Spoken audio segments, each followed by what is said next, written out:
niin, nyt ollaan Seinäjoella, farmarimessuilla. Maspart lanseeraa täällä brändiinsä maspart.com konemiehen verkkokaupan. Takanäkyy meidän osasto. Tullaan vahvasti esille LED-näytöillä. Siellä on vähän tuotteita. Meillä on ilmapalloja jaossa. Oma Maspart-lehti, missä tuodaan taas tuotteita esille. Farmarismessuilla on ollut erittäin paljon ihmisiä 4. päivänä. Nyt ollaan lauantain päivässä. Täällä on käynyt tähän mennessä noin 70 000. Kyllä mitä odotettiin tänne 100 000, niin varmasti menee rikki. Vastaanotto oli erittäin positiivinen. Ihmiset on löytänyt uuden kanavan, mistä voi ostaa tuotteita maspart.com. Samoin tavaratoimittajat on hyvin löytänyt ja nähnyt meidän standin.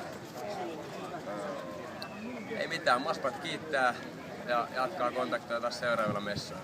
Morjens.